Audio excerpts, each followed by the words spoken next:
Have you ever dealt with imposter syndrome, where despite everything you're doing right, you quietly wonder, what if one day they realize I'm not as valuable as they think?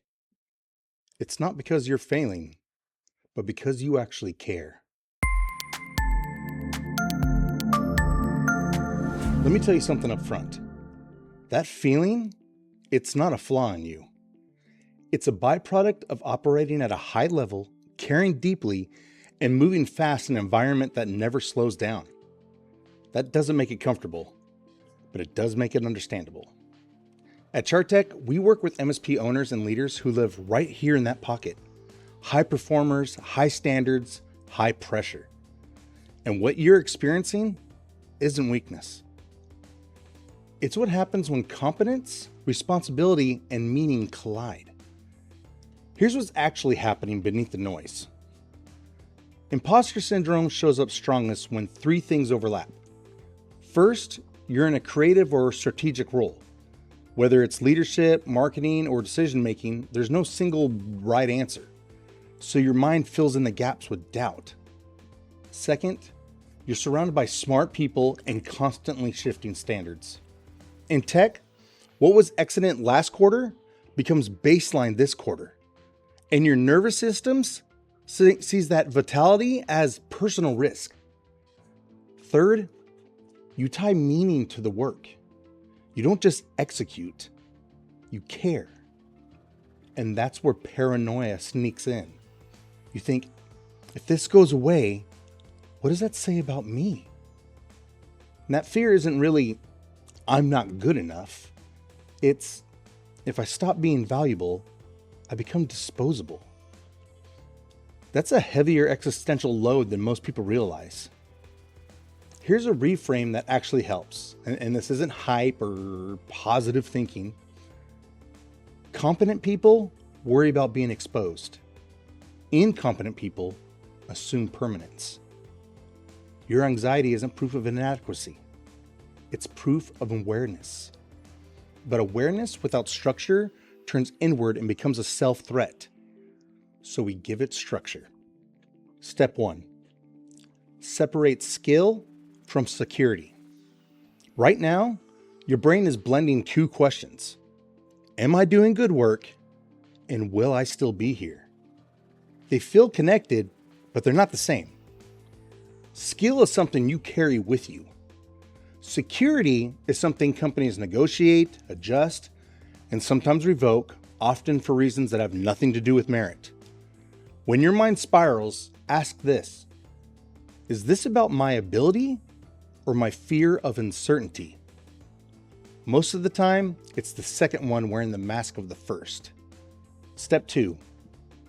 Build what I call a receipts practice. It's not a brag document, that's too crude. This is private, low maintenance, great wins, positive feedback, projects you solved under pressure, moments where your judgment clearly mattered. And this isn't for ego, it's for memory correction. Anxious brains have terrible recall under stress. So you're giving your future self evidence when perception gets distorted. Think of it as due diligence for your own mind. By the way, you can learn this and a whole lot more that will grow and evolve your MSP at CharTec Academy. It's a live, in-person event and the only MSP event held inside a multi-million-dollar MSP. We've helped thousands of MSPs for almost 20 years. Find the link in the description to register for the next academy. All right, back to it. Step 3, normalize the fear. Don't try to eliminate it. Instead of asking, how do I get rid of this feeling? Ask, how do I work with this feeling without letting it run the show? High-level performers often carry a low-grade sense of provisionality. The ones who win don't kill it, they contain it.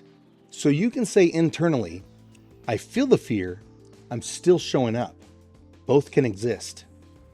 That's leadership internally. Step 4, anchor your identity outside the role. If your entire sense of self lives inside, I'm valuable because this company wants me, your nervous system will never relax. Reinforce this quietly. You're a problem solver, not just a title. You have judgment, taste, and experience that travels. This role is an expression of you, not the source of you. Security grows when identity becomes portable. All right, final thought, and this matters. The fear that it could all be taken away, that's not irrational. It's human, especially in modern tech environments. But here's the grounded truth. Even if the role disappeared, the person who earned it would still exist. And that person, based on how seriously you take your craft, doesn't disappear quietly. You don't need to become fearless. You just need to become self-anchored. And here's where we're going next. In the next video, we're going to talk about how to actually become self-anchored. Not motivational talk, not mindset hacks, but practical ways high-performing MSP leaders stop tying their worth to vitality and start leading from something more stable. And if this hit closer to home than you expected, and you want help building that kind of clarity and stability in your MSP, there's a link in the description to schedule a success call with us at CharTec. No pressure, just a conversation about where you are, where you want to go, and whether we can help you get you there. Let's see you in the next video.